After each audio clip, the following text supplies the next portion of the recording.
ഇന്ന് തന്നെ ഡൗൺലോഡ് ചെയ്യൂ. കാണൂ നിങ്ങളുടെ ഫേവറേറ്റ് ഷോസ്. അതെ, പൂജാമുറിയിൽ നിന്ന് പ്രാർത്ഥന കഴിഞ്ഞിറങ്ങിയാലും പിന്നെ മൗന പ്രാർത്ഥന വല്ലതുണ്ടോ?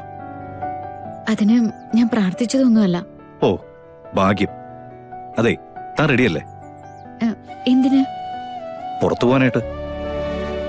പുറത്തു പോവാനോ? അതും വ്രതം ഉള്ളപ്പോഴോ? ഇതൊക്കെ ആരാ തീരുമാനിച്ചേ? തീരുമാനിച്ചത് ഞാനാ. മുത്തശ്ശിയുടെ അടുത്തുനിന്ന് അനുവാദം വാങ്ങിച്ചിട്ടുണ്ട്. വ്രതം അനുഷ്ഠിക്കുമ്പോ പുറത്തു പോവാൻ മുത്തശ്ശി ഒരിക്കലും സമ്മതിക്കില്ല.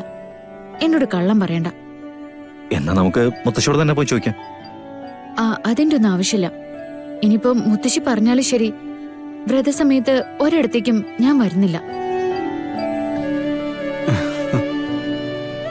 സാറേ. എടോ മാണിക്കുഞ്ഞ്, താനത് കേൾക്കുന്നുണ്ടോ? നമ്മൾ എത്ര കാര്യപ്പെട്ട സ്ഥലത്തേക്കാ ഇയാളെ വിളിക്കുന്നത്, പക്ഷെ വരാൻ പറ്റില്ല പോലും. മാഡം, എന്തിനാ വെറുതെ സാറിനെ ഇങ്ങനെ വിഷമിപ്പിക്കുന്നേ? നമുക്ക് പോയിട്ട് വന്നൂടെ? എങ്ങോട്ട്? അത് ശരി. സാറ് ഇതുവരെ സ്ഥലമൊന്നും പറഞ്ഞില്ലേ? എടോ, അത് പിന്നെ ഞാൻ... ഓ, എന്തോന്നു സാറേ ഇത്? നമ്മൾ വിശേഷപ്പെട്ട അമ്പലത്തിലേക്കാണ് പോകുന്നു പറഞ്ഞ ഗാഥമാട എപ്പ സംഭവിച്ചു എന്ന് പറഞ്ഞാ പോരെ? ഇവിടെ അടുത്തേ പ്രശസ്തമായ ഒരു ശിവക്ഷേത്രം ഉണ്ട്. അങ്ങോട്ടാ സാറ് വിളിക്കുന്നേ. അങ്ങോട്ട് പോകുന്നു പറഞ്ഞുകൊണ്ടാണ് മുത്തശ്ശി സമ്മതിച്ചു തന്നെ. മണിക്കുഞ്ഞെ, വെറുതെ എന്നോട് കള്ളം പറയരുത്. രണ്ടുപേരും കൂടി എന്നെ പറ്റിക്കാൻ ഇറങ്ങിയിരിക്കല്ലേ?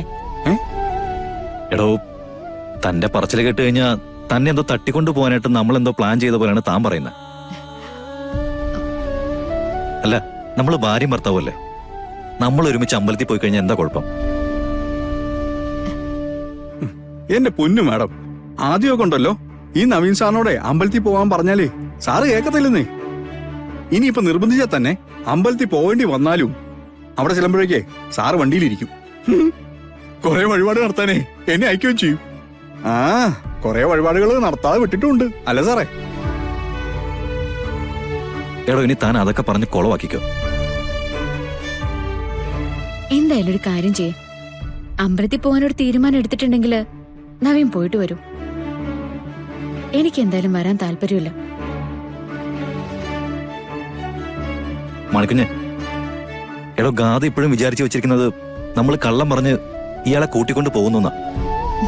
അതെ, അതങ്ങനെ തന്നെയാണല്ലോ.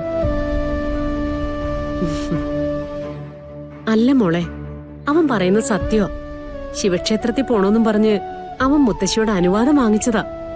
അതെ അമ്മേ. അമ്പലത്തിലേക്കല്ലേ? പോയിട്ട് വാ കുട്ടി.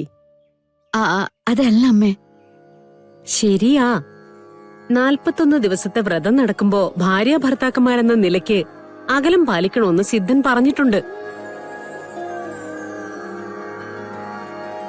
അതിനർത്ഥം പരസ്പരം നോക്കിക്കൂടുന്നോ കണ്ടുകൂടുന്നോ ഒന്നുമല്ല.